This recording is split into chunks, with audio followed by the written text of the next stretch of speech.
안녕하세요. 오늘은 2023 EBS 수능 완성에 수록된 현대시 김춘수 시인의 강우를 함께 공부해 보도록 하겠습니다. 이 시는 김춘수 시집 거울 속의 천사에 수록된 시인데요. 거울 속의 천사라는 시집은 김춘수 시인이 노년에 아내와 사별하고 그 애절한 슬픔을 담아낸 시들이 담겨 있는 시집이에요. 그러니 이 강우라는 시에도 아내의 죽음으로 인한 슬픔이 담겨 있을 거고요. 하지만 이런 사전 정보를 알지 못한다 해도 시에서 그런 정보를 충분히 던져주고 있기 때문에 시를 이해하는 데는 큰 어려움이 없으실 거예요. 시 본문 파일은 제 블로그에도 올려두었으니 혹시 필요하신 분은 설명 더보기란을 누르셔서 내려받으시고 정리하시면서 공부하시면 좋을 것 같습니다. 그럼 시를 일단 함께 읽어보고 내용을 함께 공부해 보도록 하겠습니다. 시의 제목이 강우예요. 비가 내린다는 거죠. 비가 내린다는 자연현상이 시 전체에 어떤 의미를 주는 것이길래 시인이 제목으로 삼았을까를 생각하며 시를 한번 읽어보시면 좋을 것 같습니다. 그러면 읽어볼게요. 강우, 김춘수. 조금 전까지는 거기 있었는데 어디로 갔나? 밥상은 차려놓고 어디로 갔나? 넙치지짐이 맵싸한 냄새가 코를 맵싸하게 하는데 어디로 갔나? 이 사람이 갑자기 왜 말이 없나? 내 목소리는 메아리가 되어 되돌아온다. 내 목소리만 내 귀에 들린다. 이 사람이 어디 가서 잠시 누웠나? 옆구리 담괴가 다시 도졌나? 아니, 이번에는 그게 아닌가 보다. 한 뼘 두 뼘 어둠을 적시며 비가 온다. 혹시나 하고 나는 밖을 기웃거린다. 나는 풀이 죽는다. 빛바른 한치 앞을 못 보게 한다. 왠지 느닷없이 그렇게 퍼붓는다. 지금은 어쩔 수가 없다고. 네, 읽어보시니 전체적으로 어떤 정서를 드러내는지 어렵지 않게 파악이 되시죠? 지금은 곁에 존재하지 않는 대상에 대한 강한 그리움이 잘 드러나고 있는데요. 그러한 정서를 드러내기 위해 시인은 다양한 표현들을 효과적으로 사용하고 있습니다. 특정한 말을 반복한다든지 정서 자체를 일상적 소재를 통해서 공감이 잘 되도록 형상화한다든지 말이죠. 그리고 또 하나 주목해서 봐야 할 것은요. 다양한 감각적 표현을 동원해서 대상의 부재에 대한 화자의 정서를 잘 드러낸다는 것인데요.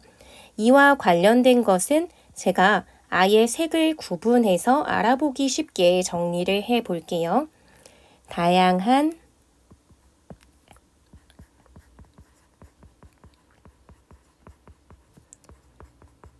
감각적 표현을 한다는 게 이 시의 특징인데 이걸 통해서 대상의 부재에 대한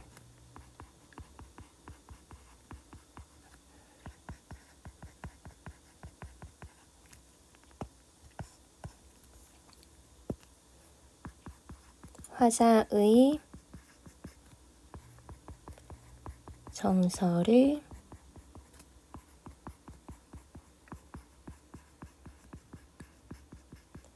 잘 드러낸다는 특징이 있는데 그게 어떻게 이제 반영이 되는지를 확인을 할 때 이 초록색 계열의 펜으로 표시를 해볼게요. 이건 그냥 한눈에 알아보기 쉽게 구분한 것이지 이것만 중요하다는 건 아닙니다. 시에서 시인들은 자신의 주제의식을 효과적으로 드러내기 위해 다양한 표현 장치들을 동원하는데요. 그 중에 이 시에는 감각적 표현들이 두드러지다 보니까 구별되게 표시하는 것뿐이고요. 다른 표현 방식들이나 시가 갖고 있는 특징들은 다 시의 주된 정서나 주제의식을 드러내는 데 잘 기여하기 때문에 모두 다 잘 이해하시고 알아두셔야 합니다. 어쨌든 1행부터 함께 보도록 할게요. 조금 전까지는 거기 있었는데 어디로 갔나? 조금 전까진 거기 있었다는데 뭐가 있었던 건지 주어가 빠져 있죠. 누가 거기 있었다가 갔다는 걸까요? 조금 전까지는 거기 있었다고 하는데 이 조금 전이라고 하는 그 시점 그리고 거기라고 하는 어떤 지점 이거는요. 일단 시에서 파악되는 정보로 봤을 땐 화자가 지금 대상이 부재하는 것을 전반적으로 이제 그리워하거나 안타까워하는 정서를 드러내지만 일단 이 조금 전이라는 시점 또는 거기라고 하는 지점은 화자가 대상의 부재를 느끼지 않았던 시점 또는 지점이라고 생각하시면 될 거예요. 대상의 부재를 느끼지 않았던 시점이나 지점이라고 보시면 되겠죠. 며칠 전도 아니고 몇 시간 전도 아니고 보통 이렇게 조금 전이라고 하면 정말 얼마 안 된 시간이라고 보시면 될 텐데요. 방금까지도 있던 대상이 어디론가 가버렸나 봅니다. 어디로 갔나 하고 계속 찾고 있으니까 말이죠. 그리고 화자는요, 이 대상을 찾는 어디로 갔나 라는 말을 계속해서 반복합니다. 밥상은 차려놓고 어디로 갔나 라고 한다든지요. 넙치지짐이 맵싸한 냄새가 코를 맵싸하게 하는데 어디로 갔나 라고 얘기하는 등 말이죠. 이렇게 어디로 갔나 라는 말을 계속 반복하고 있습니다. 일단은 표현상으로 봤을 때 같은 내용을 계속 얘기하고 있으니까 이건 반복 이라고 얘기를 해볼 수 있겠죠. 조금 전까지도 거기 있던 대상이 갑자기 사라졌기 때문에 그 대상의 행방을 찾고자 하는 화자의 마음이 이런 반복적인 표현을 통해서 잘 드러나고 있습니다. 이런 반복적 표현, 이것이 갖고 있는 특징을 먼저 짚고 넘어가자면요. 반복이라고 하는 것은 거의 모든 시에서 언제나 리듬감을 강화시켜주는 그런 역할을 해줍니다. 그러면서도 특정한 내용을 거듭거듭해서 말하기 때문에 그 안에 담겨 있는 화자의 주제의식이나 정서도 더 잘 드러내게 강조해주는 효과도 있습니다.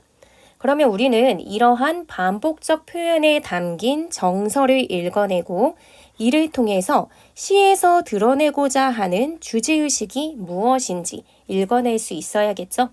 일단은 현재 곁에 없는 대상의 행방을 찾으면서 하고 있는 말이라는 것, 그 자체는 아실 수 있을 거고요. 그 안에 담긴 정서까지 파악하려면요. 단순하게 이렇게 반복이 됐구나 하는 표현 자체만 볼 것이 아니라 이 표현이 사용된 맥락을 봐야겠죠. 그러면 시의 내용도 함께 볼게요. 지금 곁에 없는 대상은 밥상을 차려놓고 어디론가 가버렸다고 합니다. 그 대상에 대한 힌트가 여기 나온 거네요. 지금 내 곁에 없는 대상은요. 밥상을 차려놓을 수 있는 그런 존재인가 봐요. 그리고 밥상 위에 넙치지짐이를 맵싸하게 음식으로 만들어 놓을 수 있는 그런 존재 말이죠. 넙치지짐이는 아무래도 화자와 대상에게는 친근한, 그래서 화자와 대상이 함께 하던 평범한 일상 속에서 함께 즐겨 먹던 그런 메뉴인 것 같습니다. 이런 것으로 보아 지금 어디론가 간 대상은 화자와 친근한 일상을 평소에 같이 공유하고 밥상을 차려놓기도 하는 그런 존재, 즉 아내로 보는 것이 자연스럽겠죠. 이렇게 밥상과 넙치지짐이라고 하는 소재, 이 두 개요. 이런 소재는요. 대상과 관련된 일상적인 소재이자 화자가 대상을 떠올리게 해주는 그런 소재구나 라고 생각을 해주시면 됩니다. 그래서 대상과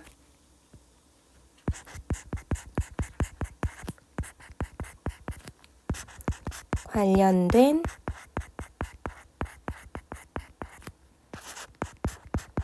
일상적 소재를 여기 드러내고 있구나 라고 보시면 되죠. 밥상을 사이에 두고 일상을 나누던 사랑하는 아내가 지금은 어디로 간 것일까요? 서로 함께 먹던 넙치지짐이는 맵싸하게 냄새를 풍기고 화자의 코를 맵싸하게 하고 있으니까 이제 함께 먹기만 하면 되는데 그 아내는 어디로 간 걸까요? 남편에게 밥을 차려주고 아내가 잠시 외출을 한 것뿐인 그런 상황이라면 이렇게 여러 차례 간절히 어디로 갔나 하고 찾지는 않을 거예요.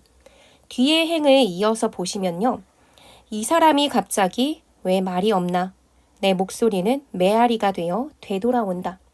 내 목소리만 내 귀에 들린다. 라고 얘기하죠. 이 사람이 왜 갑자기 말이 없나? 막 하고 말이죠. 여기서 이 사람이라고 하면요. 시 안에서 화자가 그리워하는 시적 대상이겠죠. 그리고 이 시에서는 부재하는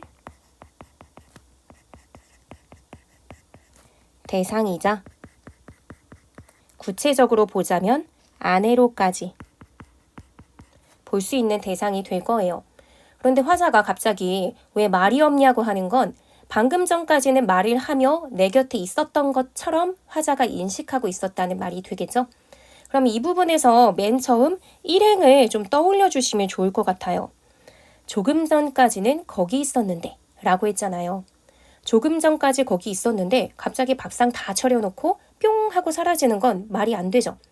거기 있는 것 같았던 대상이 갑자기 말도 없고 내가 하는 목소리는 텅 빈 방에서 메아리가 되어 되돌아온다고 하는 것에서 우리는 알 수 있습니다. 시적 대상이 화자가 있는 이 공간에 존재하지 않는구나. 그냥 잠시 외출한 상태라면 아내가 외출했는데 막 이 정도로 아내를 막 부르면서 내 목소리가 메아리가 되어 되돌아오느니 어쩌느니 하는 표현을 하진 않겠죠. 일시적 부재가 아닌 영원한 부재 상태에 놓인 건가 보다 하고 생각하실 수 있을 거예요. 그렇기 때문에 사실 이 일행에서도 조금 전까지는 여기 있었는데 라고 하지 않고요. 거기 있었는데 라고 하면서 화자에게는 사실 그 대상이 조금 멀리 떨어져 있었던 것처럼 표현하고 있습니다. 화자가 존재하는 이승과 대상이 존재하는 저승은 사실상 거리가 있을 테니까요. 이 장면은 우리가 자주 보는 드라마 장면을 상상하셔도 좋을 것 같아요. 사랑하는 사람이 죽었는데 그 사람이 쉽게 잊혀지지 않잖아요. 함께했던 추억의 공간에 자꾸 어른거리고 나타나는 것처럼 보이기도 하고 그래서 일순간 주인공의 얼굴이 막 밝아지면서 연인이 다시 나타난 건가 하는 착각에 빠지기도 하고요. 그런데 그런 장면들이 보통은 그 커플이 자주 가던 공간 또는 함께 나누던 일상 속에서 펼쳐지죠. 연인과 하루하루 채워가던 평범한 일상 속에서 그 사람 하나만 지워진 그 마음 아픈 상황을 보여줄 때 더 슬프기도 하니까요. 사랑하는 사람이 죽었을 때 그 죽음의 순간보다 더 고통스럽고 슬픈 건 그가 있어줘야 하는 매 순간순간 그 자리에 있어주지 않아서 비어있는 그 상태, 그걸 확인해버려야 되는 그 순간순간들이 고통스러울 거예요. 그리고 그 감정을 실제 아내를 잃은 시인이 정말 잘 표현한 것 같습니다. 아내가 있어야 하는 공간, 그 공간은 화자가 마주 앉아 있었을 밥상이었겠죠. 그리고 그 밥상에는 아내가 해준 넙치지짐이가 맛있게 올라와 있기도 했을 거고요. 그 아주 자연스럽고도 소중한 일상에 이젠 아내가 없습니다. 그래서 사무치게 그리울 거예요. 그러니 이렇게 밥상이라든지 넙치지짐이 같이 대상과 관련된 일상적 소재 속에서 화자는 대상의 부재를 발견합니다. 매일매일 반복되는 일상 속에서 부재를 발견하게 될 화자의 모습을 알기 때문에 우리는 더 슬픔을 느낄 수 있을 것 같아요. 이 시의 경우는 아내를 잃은 슬픔이 느껴지지만 화자가 슬픔에 사로잡혀 있다는 것, 그걸 직접적으로 드러내고 있는 부분은 없습니다. 이렇게 그냥 소재들을 통해서 화자가 이런 정서를 느끼겠구나 하고 우리가 느끼는 거죠. 그 중에서도 돋보이는 표현은 넙치지짐이 맵싸한 냄새가 코를 맵싸하게 한다 라는 표현 같아요. 일단 넙치지짐이의 냄새가 나는데 아내는 없어요. 어디로 간 걸까? 넙치지짐이의 냄새가 날 때 항상 아내가 함께였는데 하는 그 뭔가 빠져버린, 원래 있어야 되는 존재가 없어져 버린 것에서 오는 상실감, 괴로움, 이런 정서를 잘 전달함으로써 화자에게는 익숙한 하나의 냄새가 대상에 대한 그리움을 자연스럽게 떠올리게 만들어주고 있죠. 즉, 후각적 심상을 동원한 거예요. 넙치지짐이 맵싸한 냄새라고 얘기하면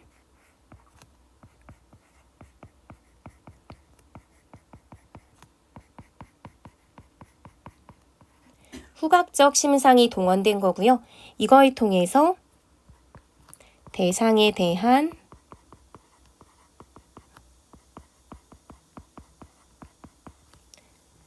그리움이 자연스러운 반응으로 떠오르죠.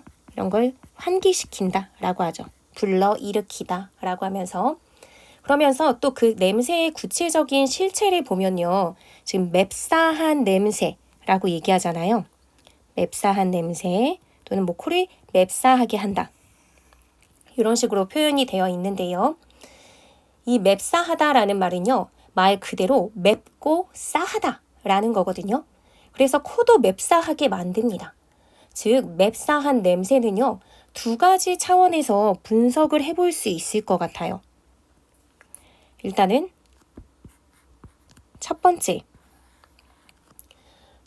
보자면 신체 감각 차원에서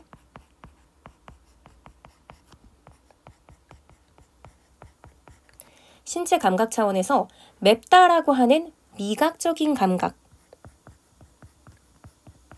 사실 뭐 맵다라고 하는 건 미각이라고 하기에 살짝 애매하기도 해요. 약간 통증 비슷하게 통각처럼 느끼는 거라서 통각 또는 뭐 촉각? 이렇게도 볼 수 있을 것 같거든요. 어쨌든 맵싸하다 했을 때 맵다라고 하면은 미각과 통각, 그러니까 촉각을 생각해 볼 수 있는 거고요. 또 싸하다 라고 하는 말은 어떤 자극 때문에 약간 아릿아릿하다 하는 통각의 감각을 또 떠올리게 하니까 또 촉각적 감각도 또 사용된 겁니다. 그러니까 사실 맵다는 건 이렇게 미각 또는 통각 이런 것, 싸하다 라고 하는 것도 통각이니까 촉각적인 감각으로 느껴지는 것. 어쨌거나 신체 감각으로 지각되는 표현을 쓴 거죠. 그래서 맵다라는 말이든 싸하다라는 말이든 다 어떤 감각을 유발하냐면 통증, 아픔 이런 것을 유발하는 거예요. 그렇기 때문에 자연스럽게 화자가 느꼈을 심리적인 아픔, 심리적 감각 이거하고도 연결되는 면이 있는 거죠. 아내가 내 곁에 없으면서 느끼게 되는 심리적인 아픔. 그러니까 대상의 부재로 인한 아픔이겠죠.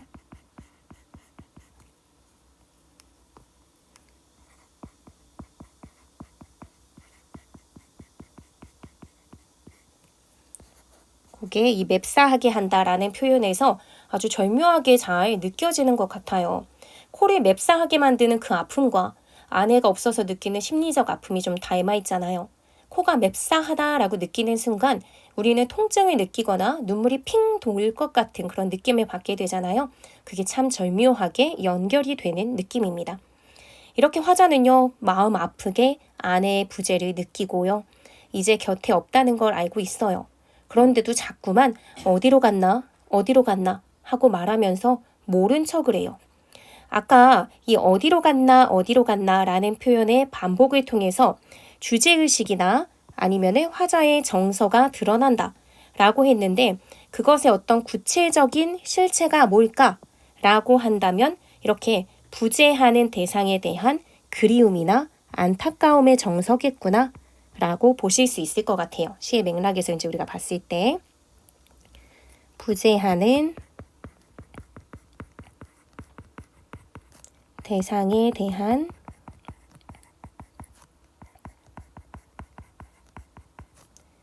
그리움과 안타까움의 정서, 이걸 느끼게 되는 거죠.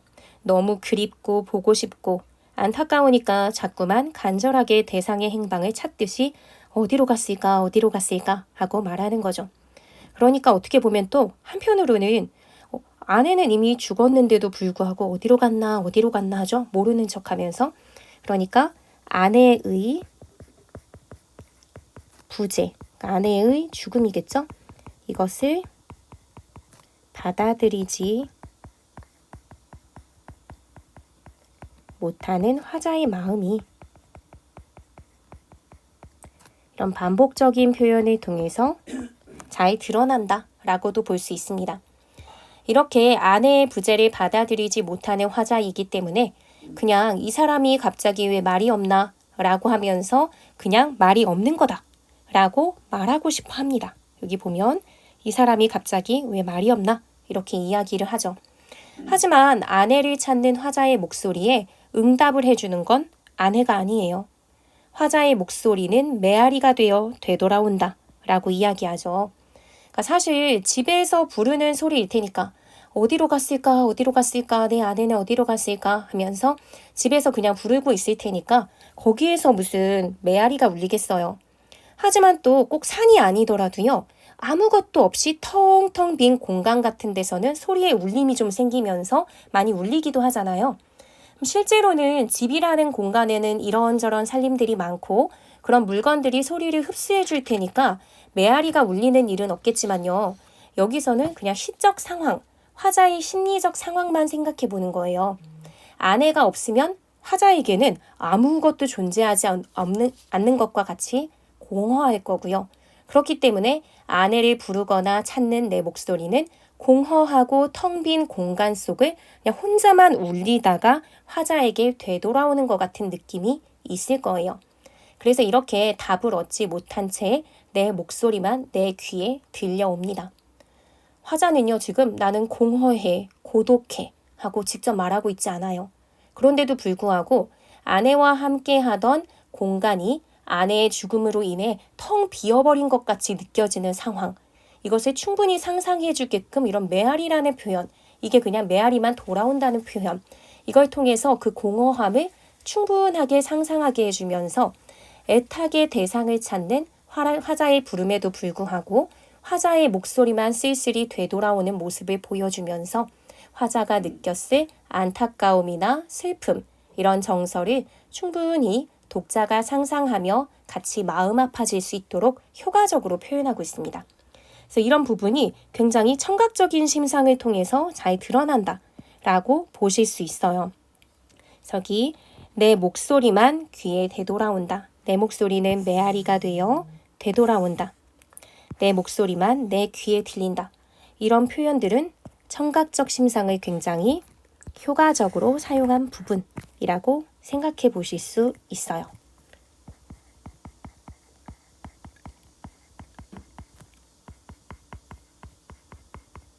내 목소리, 메아리, 들린다 이런 표현들이요. 그래서 이런 걸 잘 동원함으로써 화자가 느꼈을 공허감이라든지 단절감, 이승과 저승이 단절돼 있어서 대상과 내가 만나지 못하는구나 하는 그런 단절감, 그리고 나 혼자뿐이구나 하는 고독감, 이런 걸 굉장히 잘 드러내게 됐고요.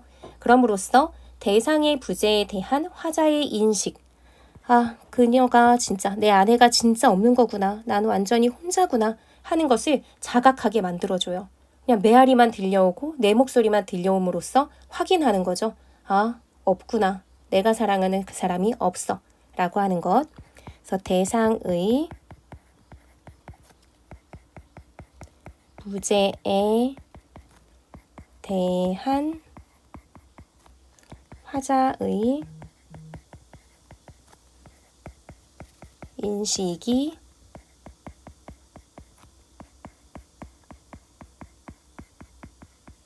잘 드러난다 라고 볼 수 있는 부분입니다. 정말 다양한 감각적 표현을 통해 슬픔을 슬프다고 말하지 않으면서도 슬프게 표현하는 탁월함을 잘 보여주고 있는 것 같죠? 어쨌든 이렇게 이미 화자는 잘 알고 있습니다. 아내가 이제 곁에 없다는 걸요. 그래서 내 목소리밖에 들리지 않는다는 것으로 확인을 했죠. 하지만 그래도 한 번 더 부정해 봅니다. 이 사람이 어디 가서 잠시 누웠나? 옆구리 담괴가 다시 도졌나? 하고 말이죠. 아무래도 아내는 죽기 전에 좀 아팠던 게 아닐까 생각돼요. 자주 누워있거나 옆구리에 담괴가 있어서 힘들어했지 않았을까? 라는 생각이 듭니다. 그냥 평소처럼 조금 아파서 어디 누워있는 걸까? 하고 생각하면서 또 여기까지 봤을 때 대상의 부재를 인정하지 않는 모습을 또 일시 보입니다. 대상의 부재를 인정하지 않죠? 그렇기 때문에 어디 누운 걸까? 옆구리 담귀가 다시 도진 걸까? 이 대상이 어디 갔을까? 하면서 대상의 행방을 추측하는 말을 계속 하는 거죠. 하지만 이제 더 이상 부정하기는 어려워 보입니다. 내가 계속 불러도 내 목소리밖에 안 들리는 것을 계속 느꼈으니까요. 그래서 바로 이야기하죠. 아니 라고 하면서 말이죠. 이번에는 그게 아닌가 보다 라고 하고 있죠. 그동안은 아파서 잠시 누워있기도 했지만 이번엔 잠시 누운 그런 게 아닌가 보다 하고 이제 정말 내 곁을 떠난 것인가 보다 하고 부재를 인정하게 되죠.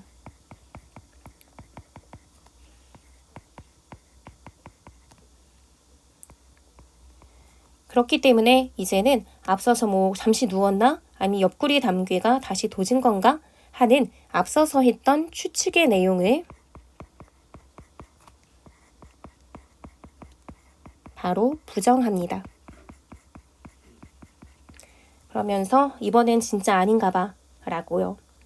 이렇게 인정하기까지 정말 심적으로 많이 힘들었겠죠. 그러니까 이 부분은 이번엔 진짜 아닌가 봐. 진짜 내 곁을 떠난 건가 봐. 하고 부재를 인정하는 부분이라고 같이 연결해서 생각해 주시면 될 것 같아요. 이 부분도 이렇게. 그래서 이렇게 인정하기까지 정말 심적으로 화자는 많이 힘들었을 거예요. 그리고 드디어 이렇게 대상의 부재, 아내의 죽음을 인정한 순간 한 뼘 두 뼘 어둠을 적시며 비가 오기 시작합니다. 여기서 비라고 하는 것이 갖고 있는 소재의 어떤 기능도 잘 생각해 보시면 그 의미를 잘 생각해 보시면 좋을 것 같아요. 제목이 강우였잖아요. 비가 내리는 것. 그리고 그 강우가 지금 시작됩니다. 시작되는 지점은 아내의 죽음을 인정했을 때인 거죠. 그동안은 아내의 죽음, 아내의 부재를 인정하지 않았기 때문에 슬픔도 유예시켜 두었겠죠. 아내가 죽은 게 아니라고 애써 부정하고 있으니 아내가 죽었다고 울면 안 되는 거잖아요. 가슴 가득한 슬픔을 미뤄두고 그저 잠시 아내가 자리를 비운 거라고 애써 위안을 하다가 이제 진짜 죽은 거구나 하고 죽음을 받아들였을 때 밀물처럼 스며드는 슬픔. 그로 인한 눈물이 있었을 텐데 그런 상황이 이렇게 비가 온다 라는 표현을 통해 기막히고도 절묘하게 드러나는 게 아닌가 싶습니다. 그러니 여기서 비라고 하는 표현. 비라고 하는 것은 화자가 흘리는 눈물을 비유적으로 표현한 것이라 봐도 전혀 이상하지 않을 것 같아요. 즉, 화자의 슬픔을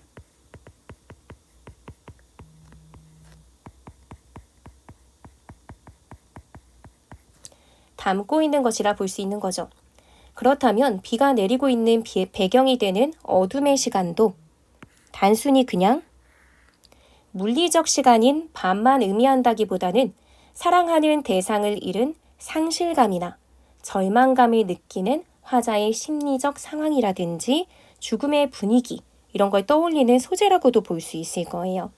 여기는 죽음 그 자체이거나 또는 죽음의 분위기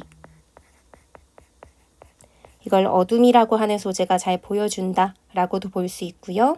또는 화자가 느꼈을 상실감 그리고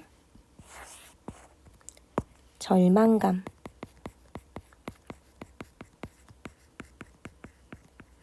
이것도 어둠이라고 하는 것이 잘 보여주는 거죠.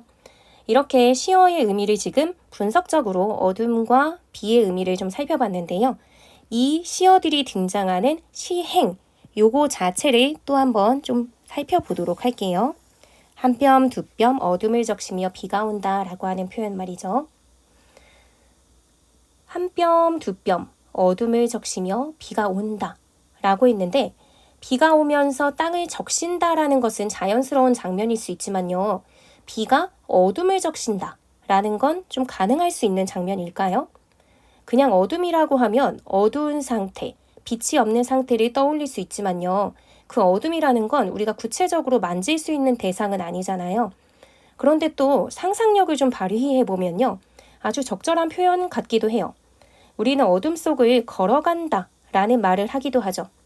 어둠 속을 걸어갈 때는 빛이 없는 어둠이라는 어떤 공간이 나를 에워싼 것 같이 느껴지기도 하잖아요. 그런데 그 어둠이 나를 둘러싸고 있는 상황에 비가 오기 시작하는 거예요. 이 비는 땅을 적시기도 하겠지만요. 내가 존재하는 어둠이라는 공간에 계속 내리고 있기 때문에 어둠을 적시기도 한다 라고도 표현이 가능한 거예요. 한 뼘, 두 뼘 말이죠. 이 한 뼘, 두 뼘이라는 표현도 아주 절묘한 것 같아요. 그냥 한 번에 푹 적시는 것이 아니라 점차 어둠을 축축하게 스며들듯 적셔오는 거죠. 지금 여러분의 엄지와 검지를 한번 꺼내보고 한 뼘, 두 뼘 길이를 재듯이 손으로 움직여가면서 한 뼘, 두 뼘, 세 뼘 한번 해보세요. 어느 지점으로 계속해서 다가갈 수밖에 없게 되죠. 비도 마찬가지인 거예요. 어둠을 차근차근 축축하게 젖어들게 하는 거죠. 어둠 자체가 나에게 뭔가 지금 죽음이라는 이미지를 부여하면서 절망적이고 부정적인 느낌 이런 걸 지금 주고 있었는데 그 공간에 눈물과 같은 축축한 비가 내리면서 나를 둘러싼 어둠 자체를 눅눅하고 축축하게 만들기까지 하는 거죠. 그러면 나를 둘러싼 어둠, 나를 둘러싼 공기의 흐름까지도 모두 비에 젖은, 즉 눈물과 같은 그 슬픔에 하염없이 젖어 들어가면서 나에게 스며드는 것 같은 그런 느낌이 들겠죠. 그러면서 나 자체가 눈물 그 자체가 되어버린 것 같은 느낌도 주는 것 같습니다. 그러니 이 부분은요. 그냥 빛이 없이 어두운 상황에 비가 내리는 장면만 시각적으로 떠올릴 수 있는 장면이었던 걸 마치 축축하게 젖어드는 듯 촉각적으로 감각하게 바꾸어서 이렇게 바꿔 만들므로써 그 슬픔을 정통으로 느껴버리게 만드는 그 효과를 주는 겁니다. 쭉 풀어서 지금 얘기했지만 어떤 표현을 설명하려는지 아실 것 같죠? 이 부분은 시각의 촉각화를 사용한 부분이라고 볼 수 있습니다.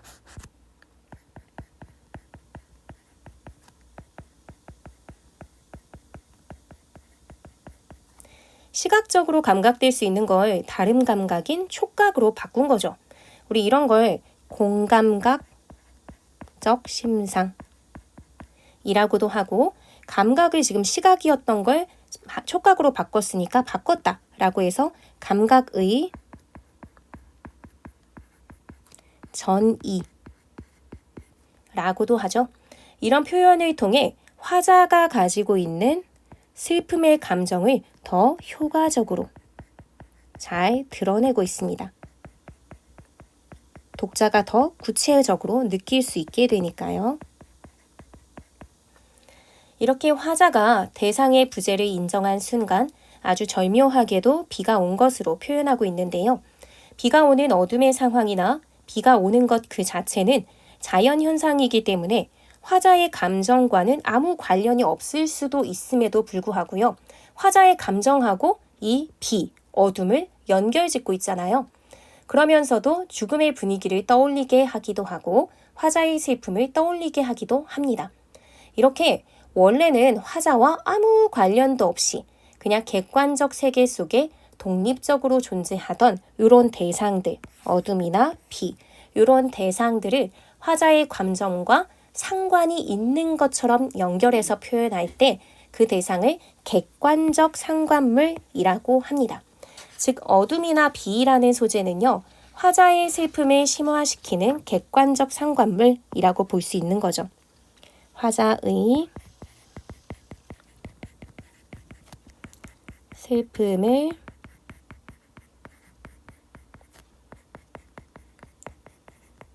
심화시키는 객관적 상관물. 이게 바로 비와 어둠이라고 보시면 됩니다. 이런 것도 참고로 알아두시고 넘어가시면 좋을 것 같고요. 어쨌든 그럼 다음 행으로 넘어갈게요. 혹시나 하고 나는 밖을 기웃거린다. 아내의 죽음을 지금 받아들인 화자였지만 완전히 포기는 하지 못한 것인지 혹시나 하는 마음으로 밖을 기웃거린다고 하죠. 혹시나 아내가 되돌아올까 하는 일말의 희망이나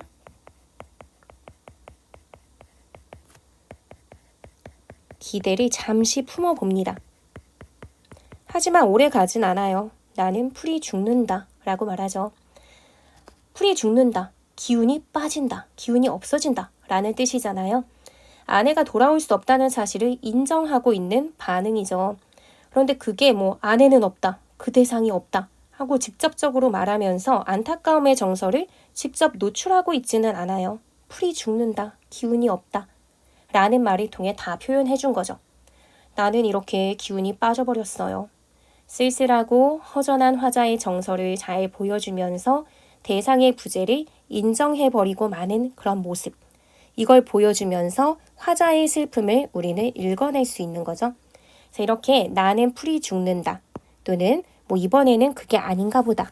이런 표현들은 대상의 부재를 화자가 인정하고 있는 모습이 드러나는 부분이라고 생각하시면 될 것 같습니다. 앞서 나온 이번에는 그게 아닌가 보다 요거하고 같이 보시면 될 것 같아요. 이것과 더불어서 이번에는 이 부분이 이렇게 대상의 부재를 인정하는 부분이고요. 그러면서 아주 자연스럽게 쓸쓸함이나 아니면 허전함의 정서 이런 게 이 부분에 잘 드러났었죠. 쓸쓸함,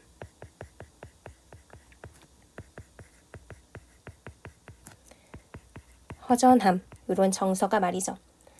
그러면서도 자연스럽게 슬픔의 정서도 느껴져요. 그런데 그 슬픔의 정서가 마구마구 폭발적으로 직접적으로 드러나지는 않고요. 어느 정도 차분하게 억제가 된 느낌으로 드러나죠.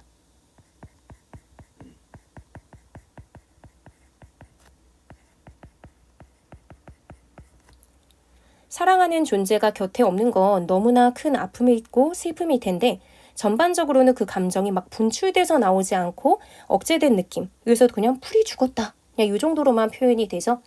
그래서 저는 이 시를 읽으면서 계속 정지용의 유리창이라는 작품이 생각이 났어요. 유리창은 이번 수능 특강에도 수록됐던 작품이죠. 사랑하는 이를 잃어서 너무 슬플 텐데도 그 감정을 직접적으로 노출하지 않고 슬픔을 정말 잘 드러내고 있는데요. 그 강렬한 슬픔, 그것을 또 간접적으로 드러내는 부분이 뒷부분에 이어져서 나오게 됩니다. 빛바랜 한치 앞을 못 보게 한다. 왠지 느닷없이 그렇게 퍼붓는다. 지금은 어쩔 수가 없다고. 한 뼘 두 뼘 어둠을 적시며 오던 비가 이제 거세게 오기 시작하죠. 한치 앞을 못 보게 할 정도로 느닷없이 퍼붓습니다. 아내가 되돌아올 수도 있으리라는 일말의 가능성까지 완전히 사라진 지금 완전한 슬픔에 사로잡힙니다. 화자가 직접 울고 있다고 하진 않아요. 비가 세차게 퍼붓습니다. 사실 화자가 세차게 울고 있는 게 아닐까 하는 확신에 가까운 생각이 들긴 하지만 시에서는 직접 이야기하고 있진 않아요. 그래도 여러분 생각은 어떠세요? 지금 내리는 비는 화자가 느낄 슬픔, 그래서 흘리게 될 그 눈물과 몫이 닮아 있는 것 같지 않나요? 여기서 빛발. 비는 화자가 느끼고 있는 슬픔, 눈물을 대신 표현해주는 슬픔의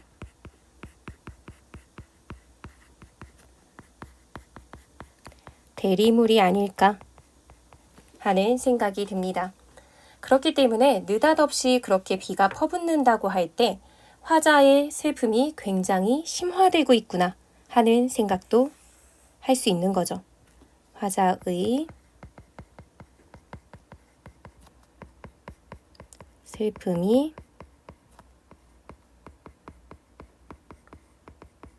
심화되고 있구나라고 보시면 될 것 같습니다.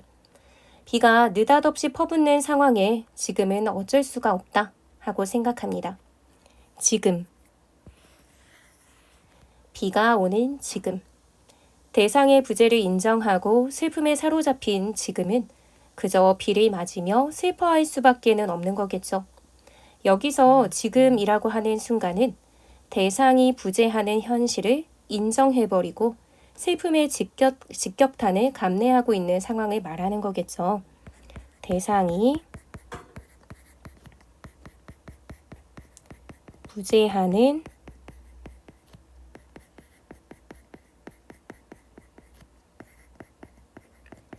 현실을 인정해버린 시점이라고 볼 수 있을 것 같아요. 이 지금이라고 하는 것. 그리고 어쩔 수가 없다.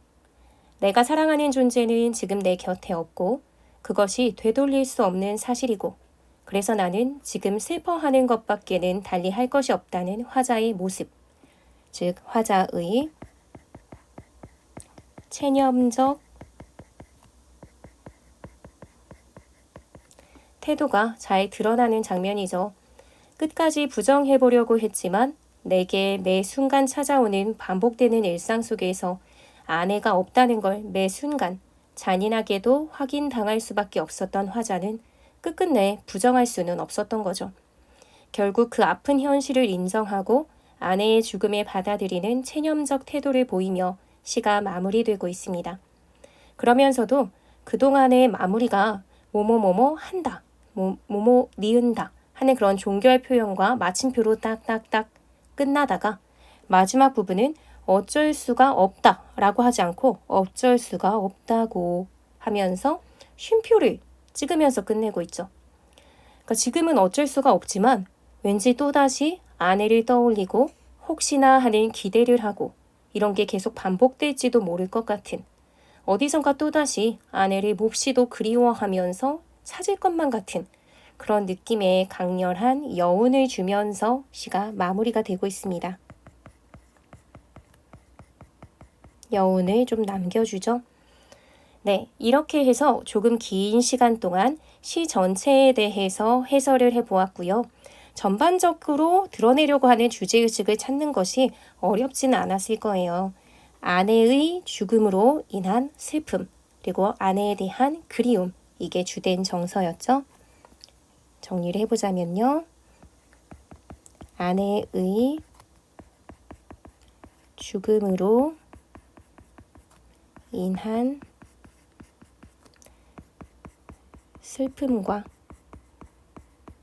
아내에 대한 그리움, 이게 이 작품의 주제라고 보시면 될 것 같습니다. 어렵지는 않은 작품이기 때문에 아내에 대한 절절한 그리움을 효과적으로 드러내기 위해 동원한 장치들을 잘 이해하신다면 관련한 내용들이 시험에 나오더라도 어려움 없이 잘 해결하실 수 있지 않을까 싶습니다. 다음 시간에는 함께 수록된 문정희 시인의 곡비라고 하는 시를 함께 공부해 보도록 하겠습니다. 긴 시간 영상을 시청해 주셔서 감사하고요. 오늘도 공부하시느라 수고 많았어요. 다음 시간에 또 함께 열심히 공부해 보도록 해요. 안녕.